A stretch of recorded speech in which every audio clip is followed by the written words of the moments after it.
We're live.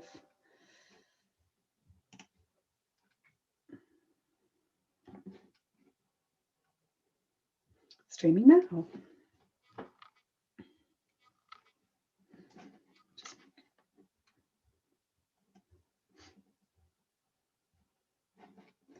Lovely. Hello, everybody, and welcome to the live stream of the college panel and the third college panel of the day.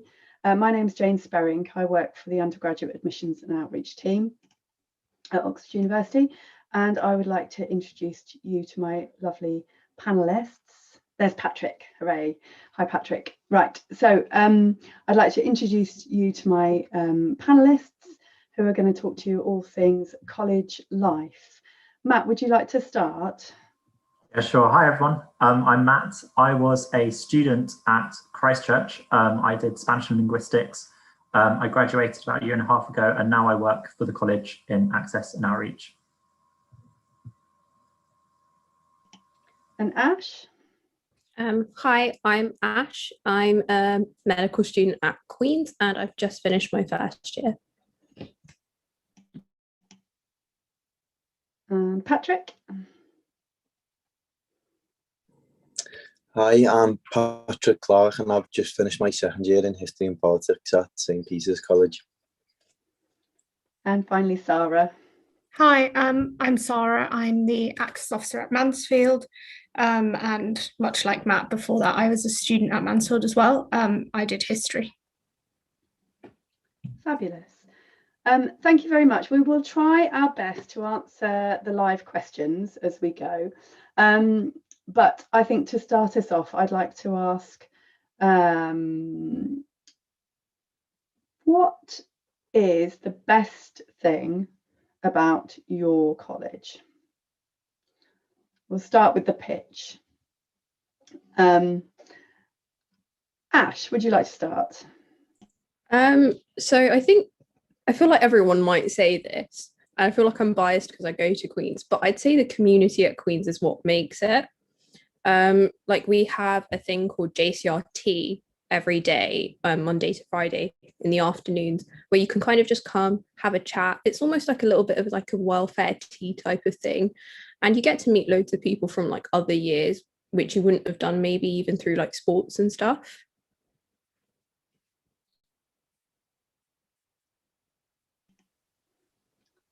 Patrick? Yeah, I mean, similar to Ash, I've enjoyed the community at St. Peter's. I think, to be honest, everyone at their own college finds their own little community of friends.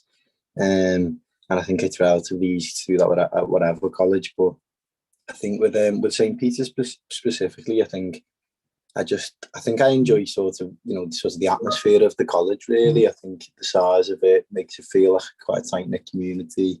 The architecture is really nice.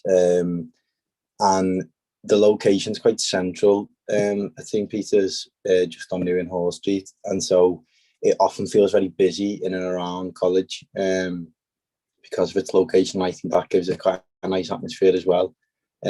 So yeah, I think, to be honest, I think that would be it for me, really. And sort of like the social events and stuff, does feel like a college which enjoys its social events, which is good fun. And Sarah, are you working at the college that you studied at? Yes. And I think kind of similar to what Ash and Patrick said, Mansfield's a really like informal environment, and that's a really nice place to be. But kind of putting aside the fact that everyone will say the people are really nice, Mansfield has really good food, and that's like a really big perk. We also have 2 college cats, and they're really cute. Also, Mansfield's really small, like physically as well as in terms of people. So we have like 80 undergraduates in each year. But like pretty much what you can see behind me is kind of the main part of college. So you can just never get lost. And I kind of feel like that's really nice. Doesn't feel as intimidating when you first arrive. And yeah, I think for me, like having a really high percentage of state school students really made a difference in terms of the feel of the college. But I think regardless of where you go, you'll find people who are like you and be able to make friends and you know, I didn't apply to Mansfield, but here I am repping it really, really hard. And I think everyone would be in a very similar position as well. Lovely, Matt. Yeah, I think, echoing what everyone has said, everyone does end up, really liking their college for all the different reasons, and everyone becomes quite proud of their own college. For me, I did apply to Christchurch, and I liked a slightly bigger college size, because what I was struck by was that even though it was a bit bigger and there are lots of different people with lots of different interests, and you can meet people in hall, and you maybe not met them before, there was also that sense of community where you did get to know people in your year and the years above and below, which I really liked. Another thing that I quite liked about Christchurch was its amenities. So we offer college accommodation for all years, which was really useful. I didn't really think too much of it when I was applying, but when I was actually here, I was like, wow, that's really useful. And we have quite a lot of financial support as well. So dinners and stuff were really cheap. They work out to about £2.82 a night for a 3-course meal. So those were sort of like some of the factors that I had when deciding. But as you've seen, everyone likes their college, and they've all definitely got like their unique selling points. Super. Actually, on that note, is there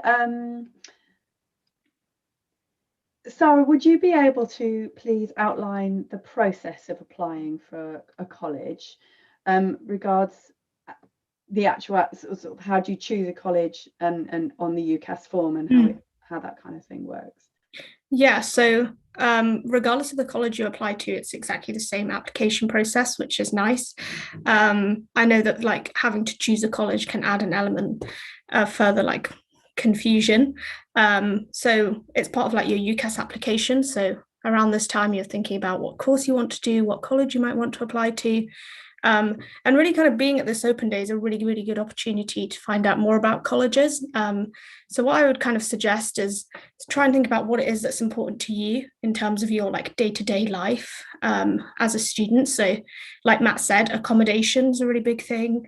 Kitchens, are you someone who wants big college, small college, really close to your department? Wherever it is, people can pick on a whole range of different things, and they're equally valid. And then maybe make a small short list of colleges you'd like to apply to. And then just remember that the college you apply to, kind of when you put on your UCAS form, you're merely expressing a preference. So you can get moved around right at the start of the process, during the interviews, and even at offer stage. So there's lots of opportunities for you to be moved around. And if you're just thinking, oh my God, I just can't do this, this is quite a lot of effort, you can make what's known as an open application. And essentially that lets the computer decide.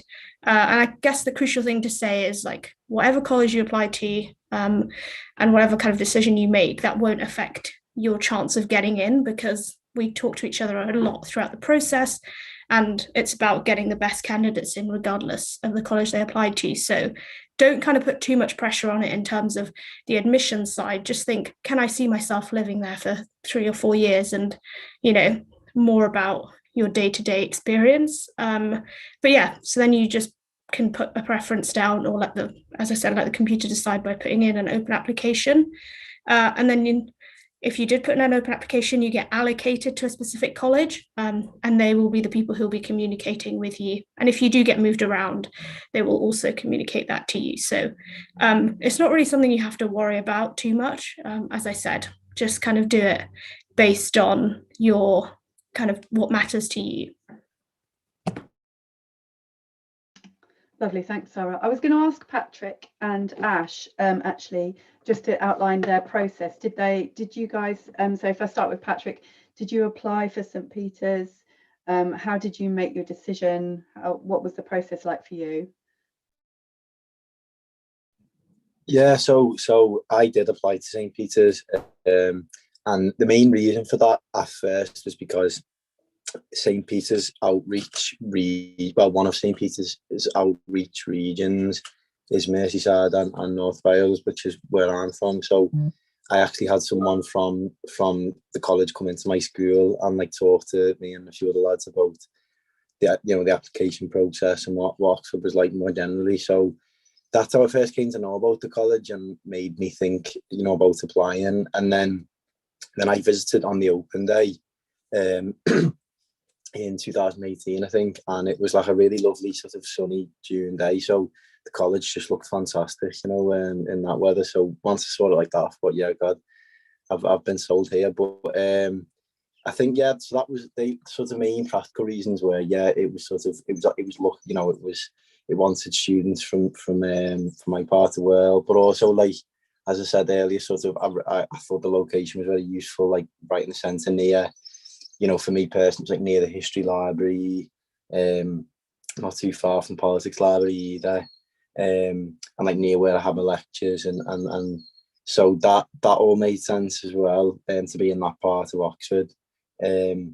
And then, yeah, I mean, I must admit, I sometimes wish I was more attentive to practical reasons for like applying to. I think for me personally, it was just a case of like I loved the way it looked, and like, you know, like sort of the atmosphere I sensed when I went on the open day.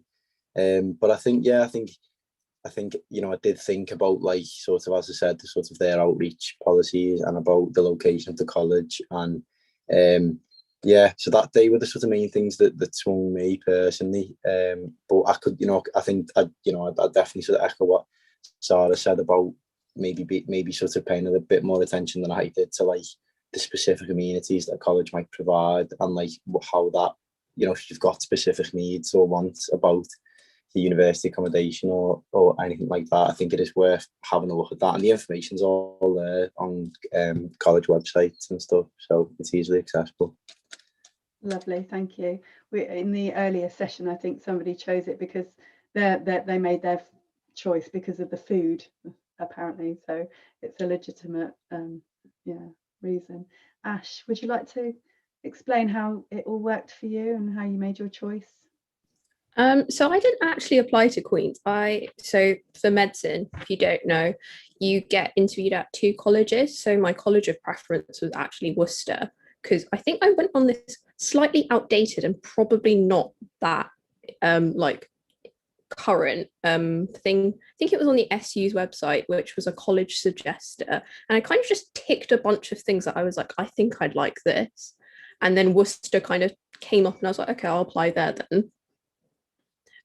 And then I ended up interviewing at Queen's, and I sat in the JCR. I actually ended up staying at Queen's, and I really liked kind of just how relaxed everyone was. And that's how I kind of came about at Queen's. In terms of paying attention to things, so like Queen's is very central, like it's as central as you can get. And now looking back, I kind of prefer it to Worcester's location, which is a bit more outer. It's very close to train station. So if that's quite important, if you think you're going to be visiting home quite frequently, that could be something to bear in mind. But literally everything's nearby to Queen's. There's a bunch of like coach stops literally just as soon as you step outside, so you can go watch a play in London if you want to after your lectures.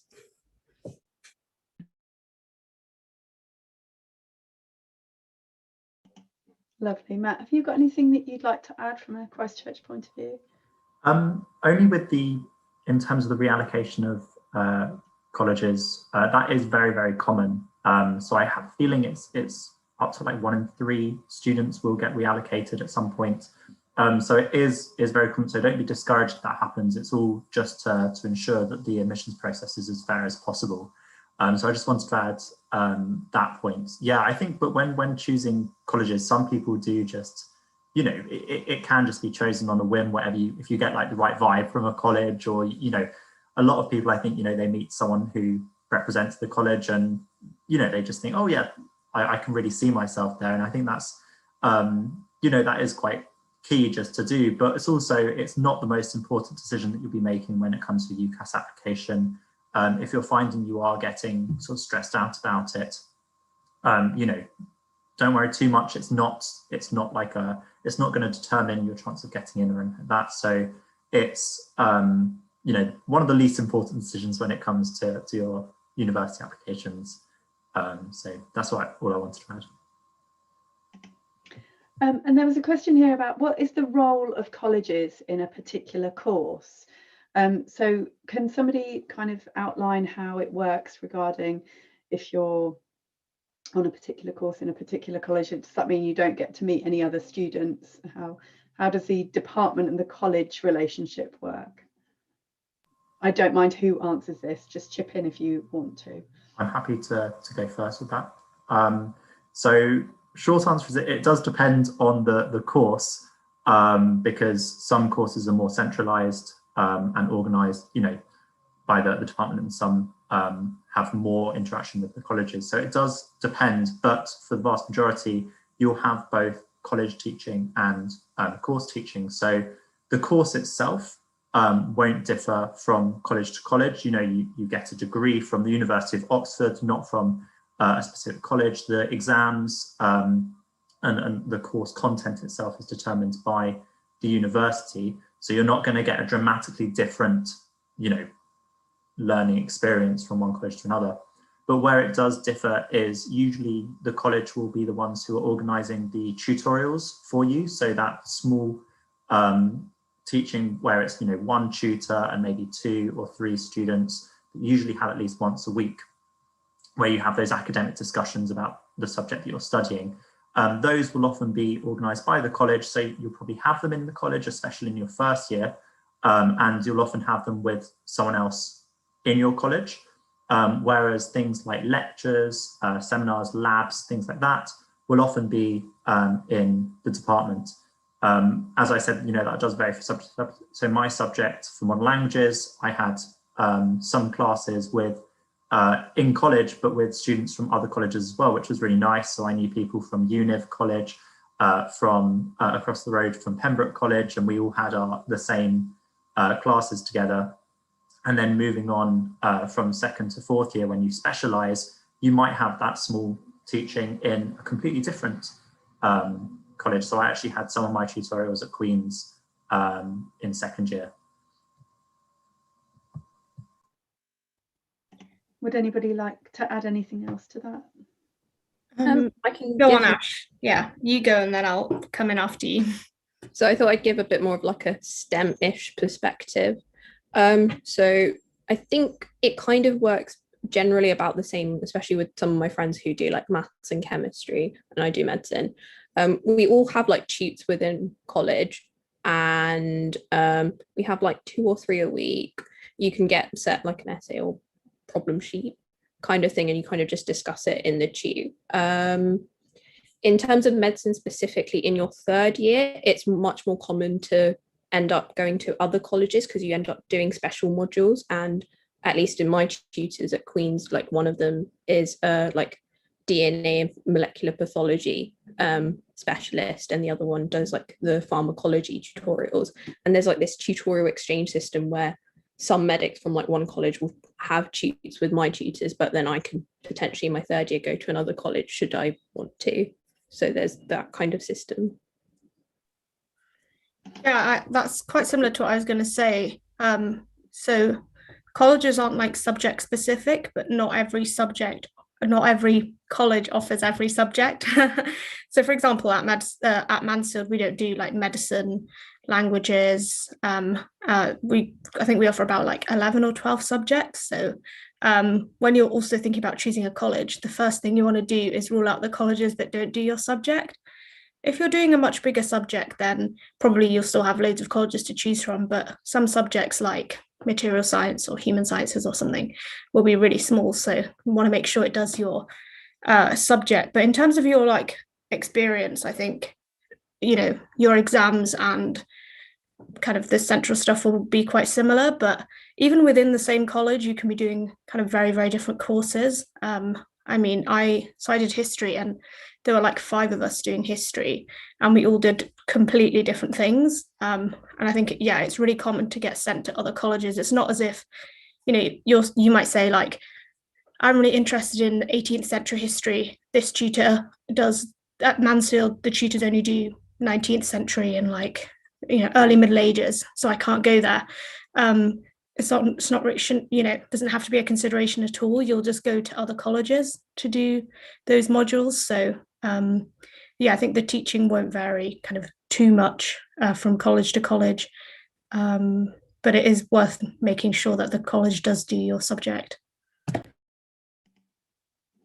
Okay, lovely. I think what we'll do is we'll sort of talk a little bit for a little while about college facilities and the general facilities arranged. We've had a couple of questions, one about asking about what the bathroom arrangements are like and what the bedroom arrangements are like, and whether colleges are a bit like boarding houses in boarding schools. And could you describe the arrangements? I know it does depend on the kind of building within the college you end up in, but maybe that's something that is worth factoring it in, because I know that when we do have real life summer schools, you can have quite a range of experiences within one college in terms of the facilities. So if anybody wants to start off, Patrick, would you like to give us an idea about what the facilities and accommodation is like at St. Peter's? Yeah, that's fine. I mean, yeah. So in first year, the likelihood is that you'll be in shared bathrooms, and then in third, like you live out in second year, and then in third year, when you move back into college, it's more likely that you will have ensuite rooms, depending on which accommodation you choose, because there's a bit more sort of variety in third year. What I would say is that my experience with shared bathrooms in first year was like completely and utterly fine, and I never felt that like it was putting me or anyone else at a disadvantage. I mean, the staff who sort of tend to the bathrooms, keep them in an excellent condition. So that's like something that you're sort of very grateful for. So I never felt like it was a problem really in first year that. But yeah, I mean, beyond that, yeah, I mean, I suppose, yeah, I can't think of any other sort of major sort of problems with like facilities or anything like that in first year, or during second year. I mean, I don't know if you've got any other sort of specific facilities that you think people might want to hear about. I could answer about that, but yeah, beyond that, I'm not too sure. What would you say was St. Peter's most enticing facility? Well, they've got a gym actually in college, which apparently is pretty good. And like things like Paul, where I got most of my food in first year, like that was, I thought that was brilliant. Like always thought the food was really nice, not too expensive, although that's one thing I think that's worth checking. I think when you sort of maybe if you're looking at colleges, is about sort of like, for one, sort of how expensive like hall time. Although you can get, I think at most colleges you can get pretty good financial support if need be for things like the food in college. But also if you prefer to if you prefer to cook your own food, I think it is worth checking the sort of the provision of like kitchens, because like in first year at St. Peter's, like there's only one communal kitchen really in the JCR. I think it's better than third year accommodation, but in first year I think that was more or less the extent of it, which I think was never a major problem for me, because my cooking skills in first year were pretty atrocious, so that was quite good for me. But I think if you would much prefer to cook your own food, might have been a bit of a running sore. So I think it's worth checking. I think it's worth checking how many kitchens there are and things like that if you prefer to do that. But yeah, I mean, beyond that, like I think St. Peter's is like many colleges, and that has really good sports grounds as well, for like a variety of different sports as well. Like we've got good football and rugby pitches out in Marston, which is just on the edge of the centre. We've got like a cricket pitch as well. I think we've got like basketball pitches as well in Botley, which are a bit far, but like apparently really good. So that's one thing I think sort of St. Peter's has got going for it, to be honest, is the provision of like sports facilities is really good. But yeah, I think that they'd be the main things really for me. But great, thank you. Ash, have you got anything you'd like to talk about in terms of Queen's and the maybe start with the kind of living accommodation. Give a sort of an example about how the living accommodation works there. So I just finished my first year. So I think there's kind of two main kind of places that you can either be housed. So there's main college, where I think it's about, I want to say about 30 of the first years lived, and they were in shared bathrooms. But then you can end up in Carrier Squad, which is literally just off the high street, literally 2 minutes away from college, which is where I was. And that's very much like a normal uni halls kind of arrangement. We did have en suites, which I was very lucky to have, and I was very thankful for, and we didn't pay any more than anyone else, which I think that's the greatest perk about Queen's Accom system, that everyone pays the same price regardless. So if you're worried about accommodation kind of cost, because I remember that was one thing that kind of put me off Worcester initially, was seeing that they had like a tiering system. So it was a bit more like, if you wanted a better room in your later years, you did have to pay more, whereas at Queen's there's not that system. It is a slightly more fairer system. They have this thing called a ballot, which can essentially just gives everyone the opportunity to have a better room. Though you can, I think there are a few college rooms which are a bit smaller, and you can pay to have a reduced fee, and I think it's by 20% or 10%, which Queen's offer. In terms of other facilities, we don't have kitchens in first year, which was a bit annoying during COVID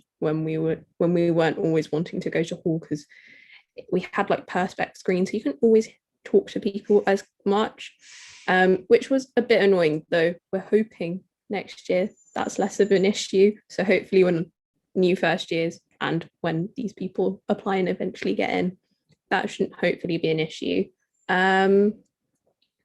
From like second year onwards, I think you can have kitchens. So I think for next year, I'm opting to have kitchens because I want to have some more veggie friendly meals, even though Hall has got better.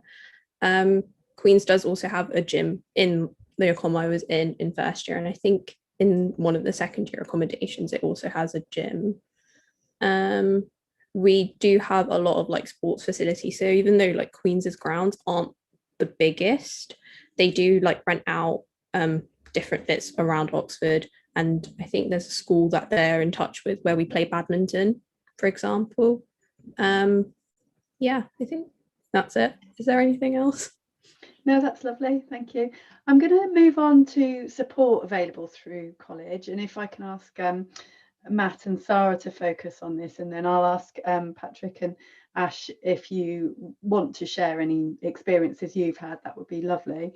But in terms of if a student is struggling, if a student has a particular personal issue, if a student has a disability, if a student has ...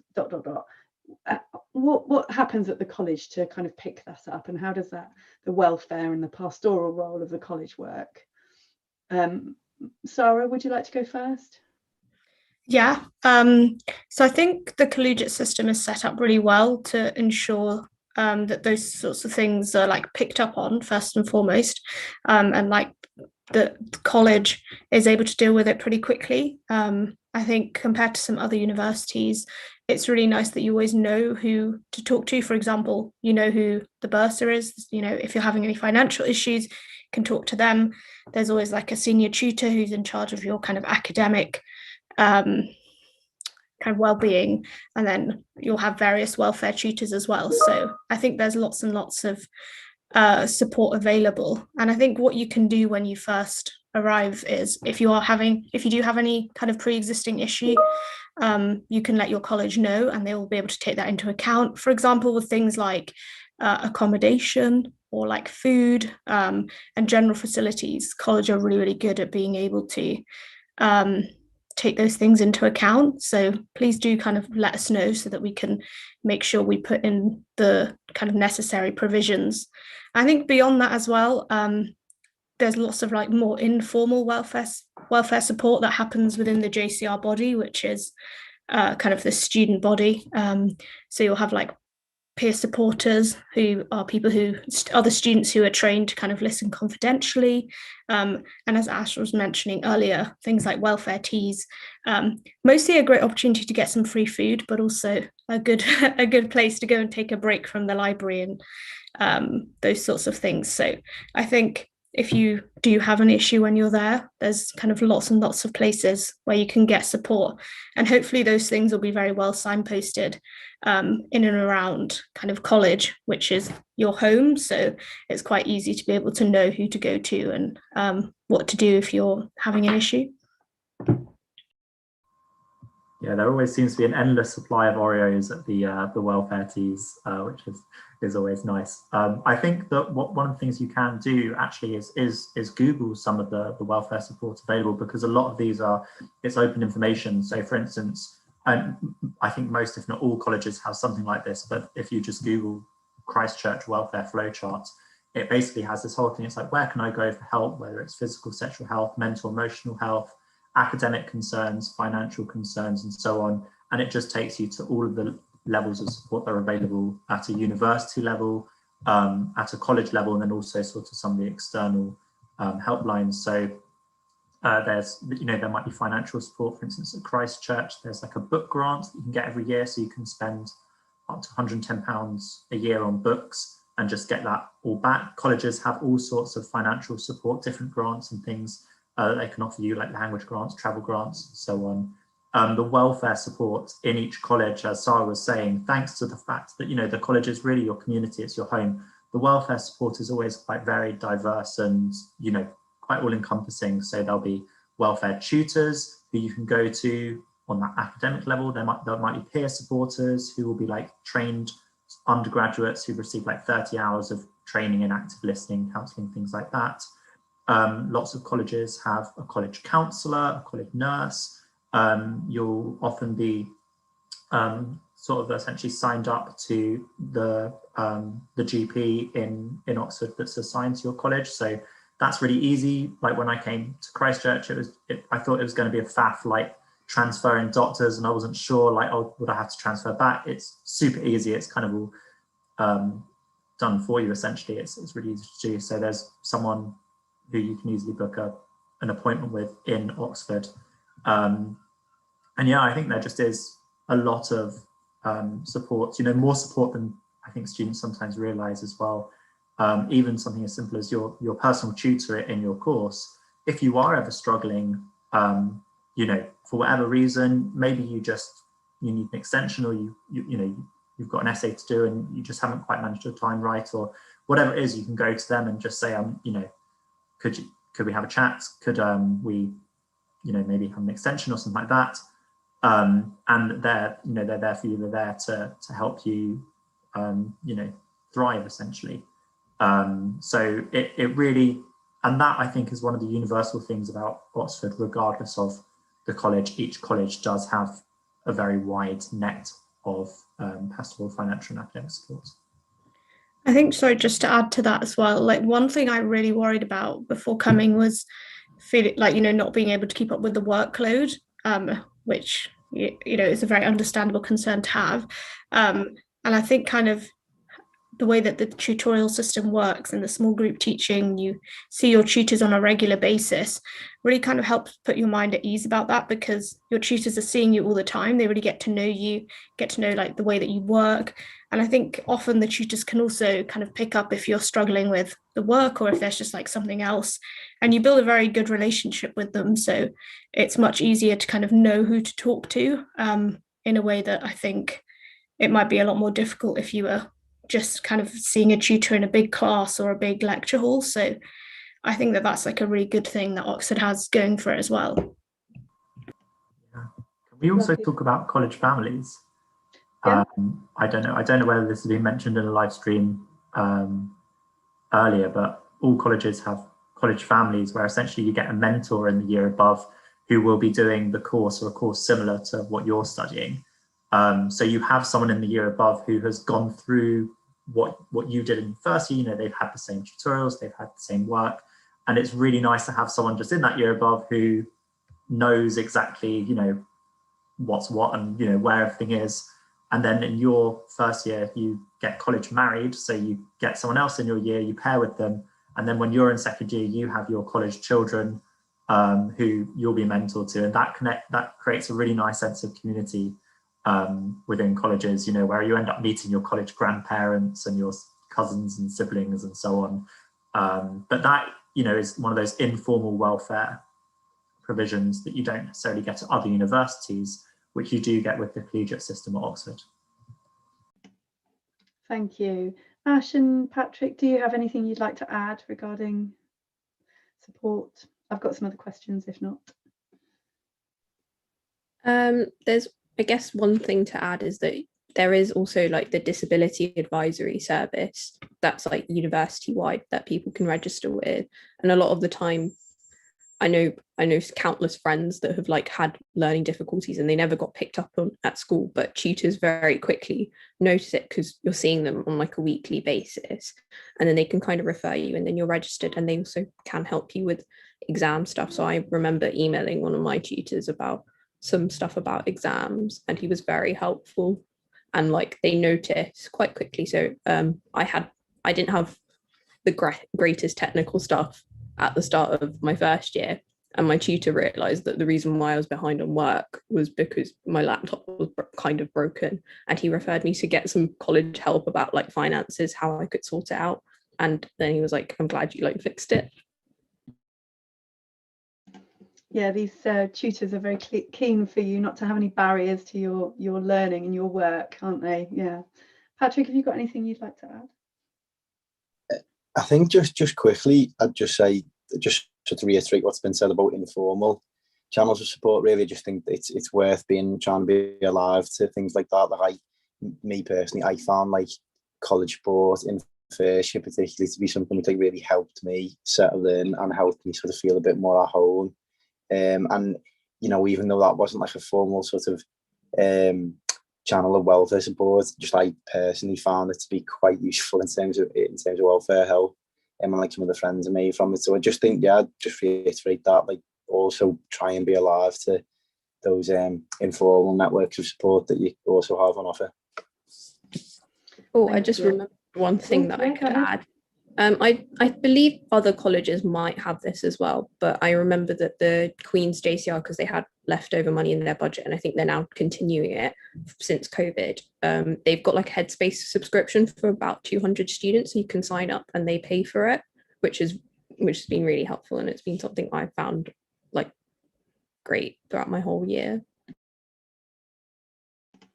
Lovely, thank you. Could somebody explain what a JCR is, and what events go on there, and what the role of the JCR is, and maybe explain the term, please? Do you want to go, Matt? I don't know. You go first. Well, we can split it. Yeah, I'll fill in the gaps. Yeah.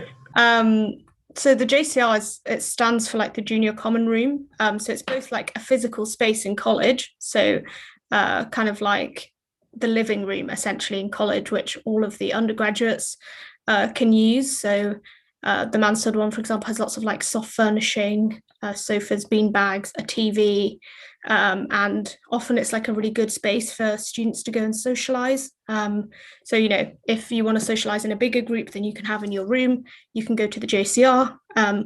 Also, like if there's kind of big things going on, so like a big football game, or in my second year they had a Love Island Society, which every day at 9 p.m. the JCR, it also refers to like a school council body, so it's like a president, vice president, entertainment reps and things like that, and every day they would like buy snacks and things, and then everybody would sit around and watch. And equally, kind of on the student council stuff, the JCR represents the student body to college, kind of does both of those things. And one of the nice things about that is that having like dedicated entertainment reps means it's so easy to socialize, particularly if you're someone who can find it hard to like manage your time. For it to just be like, we'll have a bop, which is like a fancy dress party, they'll just say like, come to the JCR. So come to the common room at like 10 p.m. on Saturday. Here's the theme. And you don't have to do any organizing. It's really, really nice. And that happens like throughout the year, not just in Freshers Week, because I think at other universities, they just organize freshers and then leave you to your own devices. And there's lots of like kind of social activities, both for drinking and non-drinking events. You know, we also had like a Wii tournament, Mario Kart in the JCR, or sports day, barbecue, whatever it is. And they're always like really happy to take on new suggestions. So it's kind of the student body that does lots of the organizing of things in college on behalf of the rest of the undergraduates. Matt, do you want to? Yeah, sure. So some of the things that might be represented by like the JCR body, you'll have the welfare reps that we were talking about. You might have access reps who, you know, can organise like volunteering for schools and things like that. There's often like a charity rep, often called RAG reps, because it's raise and give. So and some colleges have strange reps, like we have a cake rep, for instance, who just buys you one free cake a year. So you can have it for like a birthday or something, you can order a cake in and that's their job and things like that. Which is always really fun. So it's like they're always quite big committees, so there's lots of opportunities for students to sort of go onto the JCR committee and, you know, change things within college and make their voice heard and so on. And yeah, in terms of the actual physical building, the common rooms will often have, maybe that's where the bar will be. At Christchurch, our bar is in a separate place, but that's where like the cafe is during the day, so you can go down, you know, get a free tea or coffee if you bring like a recyclable cup, things like that. I think most colleges have a Nintendo Wii. I don't think many have like upgraded to the Switch yet, but it is really fun just to play Mario Kart, you know, in the TV room or whatever. We also had Love Island screenings, and I think that is all too common in JCRs as well. But yeah, as I was saying, it's just that one of the social spaces in college, and there'll probably be a few social spaces in college. So it's one of many places where you can go and just, you know, chill out during the day or in the evening. And lovely. On the sort of social side of things, can somebody explain, do colleges have the same clubs and societies, and how does the kind of societies, I know that there's some other work going on today with societies, but can Ash or Patrick, can you tell us about societies that you're part of and how that all works? So it's kind of like you have the uni societies and you have like your college societies. So in general, I think all colleges have some form of sports and some kind of like music and drama and like more creative stuff. Now it varies college to college, and for that I would probably recommend visiting college websites. So for example, I think Queen's has like the Eaglesville Society, which is like I think that's the music one, and they have the Eaglesville Players, which is the drama society. Though I think a lot of the stuff this year, and I think this is not just Oxford, but all unis have had lots of troubles with COVID and making a lot of these kind of drama and music societies COVID safe. So they've not been on as much this year, though it shouldn't be as much of an issue. And then sports wise, so I think I've signed up for netball and like badminton, and I might try out some of the slightly more, and I think I'm part of like the art society at Queen. So I think we just do like painting and stuff, and like you can do like crafts and stuff just as like a stress reliever. So I think we did like a Zoom mask making thing in Michaelmas. And in terms of uni-wide, I've like joined the photography, and then there's like humanitarian societies, which I've kind of joined for. And then there's like student newspapers and stuff, which you can kind of write an article like as a one-off, or kind of join the team as like one of the journalists or like article writers and editors and stuff. So you can do as much as or as little as you like, and it's a lot of the stuff I've done is very much flexible. So I'm not part of like a uni sports team because it's a lot more commitment compared to like college, where you can kind of just turn up for a session, play badminton or play something for a little bit, and then not go for another couple of weeks if you're busy. Lovely, thank you. Patrick, can I ask you a slightly different question? How easy is it to meet people within and outside your college? I'd say very easy, to be honest. I think in college, I think in first year you are showered with opportunities to make new friends in your year, particularly in Freshers Week. But as Sarah mentioned before, it definitely doesn't sort of cease completely after Freshers Week. As you know, BOPs, for example, sort of carry on throughout, and like often colleges have things like Halloween events or like Christmas events, Easter events as well, which like are a good way of meeting new people, I think. So in first year, in terms of meeting new people in college, I think you've got a lot of opportunities to do it. And you know, as Ash was saying, colleges do tend to have little clubs and then like sports teams and like in which you can meet. I mean, in first year particularly, I found sports teams to be very useful in terms for meeting people from other years in college. So meeting people in like the years above, which was like really useful, I thought, because like you could speak to them about sort of problems and like how to navigate life at university, which was really helpful. I mean, I think in terms of meeting people outside of college, I think one thing is like Oxford isn't that big a place really. So like you do often, I don't know, just you are often like bumping into people and like I don't know, like going to things, little events, which like a lot of people will be at, and like people then you'll see around town and stuff. I think one thing to sort of emphasize is that there is something for everybody really in terms of like little clubs or teams or societies or whatever, like all kinds of different things you can do. And so I don't think, you know, anyone ever feels they're sort of missing out in terms of social events outside of college. So it's to be honest, I'd say it is quite easy.